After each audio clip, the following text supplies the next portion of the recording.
అక్కడి గిరిజనులకు వైద్యం అందని ద్రాక్షగా మారుతోంది. ప్రభుత్వాలు మారినా కనీస వసతులు దక్కడం లేదు. ఏదైనా రోగం వస్తే ప్రాణాలు కోల్పోవాల్సిన పరిస్థితి.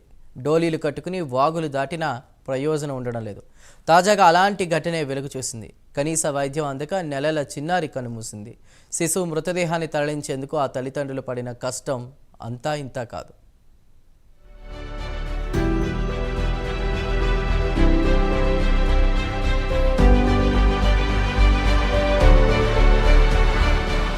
పార్వతీపురం మన్యం జిల్లా కురుపా మండల కేంద్రంలో హృదయ విదారకర ఘటన చోటు చేసుకుంది.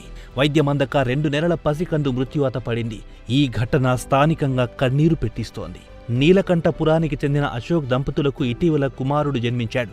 2 నెలల చిన్నారికి కడుపు నొప్పి రావడంతో చికిత్స కోసం పార్వతీపురం జిల్లా ఆసుపత్రిలో చేర్పించారు. అక్కడే చికిత్స పొందుతూ మృతి చెందాడు.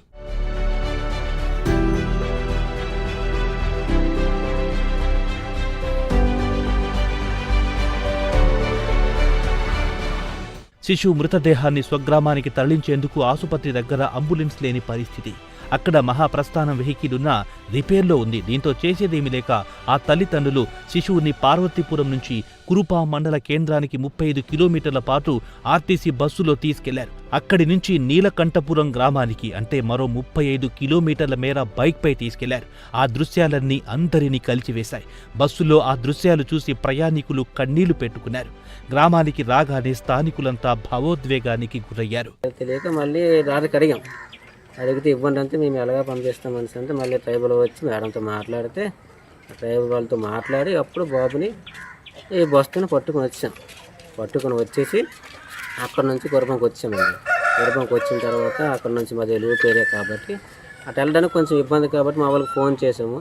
వాళ్ళ వెహికల్ పట్టుకొని వస్తే 2 వీలర్ వెహికల్ మీద వస్తే బండితో బాబుని పట్టుకొని వచ్చాము.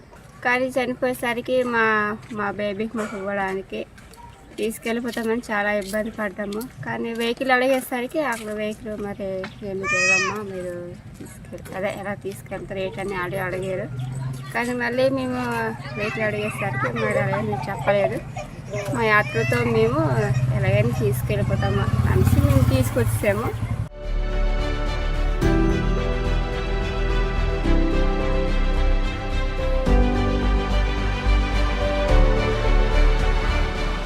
అయితే పార్వతీపురం ఆసుపత్రి వైద్యుల వాదన మరోలా ఉంది. వైద్యశాలకొచ్చే నాటికి చిన్నారి పరిస్థితి సీరియస్ గా ఉందని, చికిత్స పొందుతూ చనిపోయాడని అంటున్నారు. మహాప్రస్థానం వెహికల్ రిపేర్లో ఉందని, కొద్దిసేపు ఉంటే వాహనం వస్తుందని చెప్పామని, అయినా శిశువు తల్లిదండ్రులు వెళ్లిపోయారని చెబుతున్నారు.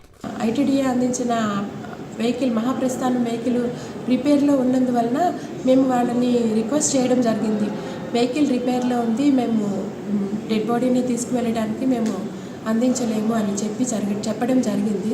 సాయంత్రానికి రిపేర్ అయ్యే అవకాశం ఉంది, వెయిట్ చేయమన్నా కూడా వాళ్ళు లేదు మేము తీసుకువెళ్ళిపోతామని తీసుకువెళ్ళిపోయారు. ఈ మహాప్రస్థానం వెహికల్ అనేది మనకి ఐటీడీఏ నుంచి ఓన్లీ డెడ్ బాడీస్ని ఇంటికి షిఫ్ట్ చేయడం కోసం ఇవ్వడం జరిగింది.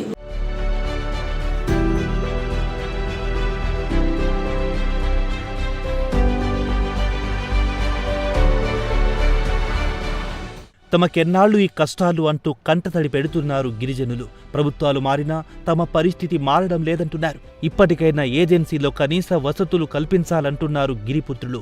ఇలాంటి ఘటనలు జరగకుండా ప్రభుత్వం చర్యలు తీసుకోవాలంటున్నారు ప్రజా సంఘాల నాయకులు. తక్షణమే గిరిజన ప్రాంతాల్లో క్లినిక్లను ఏర్పాటు చేయాలని డిమాండ్ చేస్తున్నారు. ఇది సరైనది కాదు. ఇప్పటికే ఐటీడీఏ నుండి అనేక రూపాల్లో మనం జిల్లా ఆసుపత్రికి డబ్బులు ఇస్తున్నారు. అలాగే ఐటీడీఏలో కూడా నిధులు కూడా ఉన్నాయి. అయితే ఐటీడీఏ నిధులు గిరిజన సంక్షేమం కోసం, గిరిజనకు ఉపయోగపడేటువంటి కార్యక్రమాల కోసం ఖర్చు పెట్టకుండా వేరే వాటికి మళ్లించడం వల్ల ఈ పరిస్థితి వస్తుంది. గిరిజన సంఘం మేము ఒకటే కోరుతున్నాం, పాత వాహనాన్ని రిపేర్ చేసి పెట్టడం కాదు, ఇప్పటికైనా జిల్లా అధికార యంత్రాంగం కానీ ఐటీడీఏ అధికారులు కానీ కొత్త అంబులెన్స్ని ఏర్పాటు చేయాలి.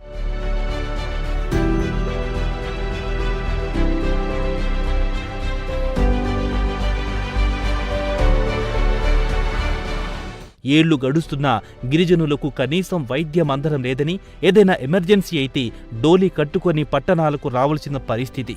తాజాగా పసికందు బలి కావడం అందర్నీ కలిచివేస్తోంది.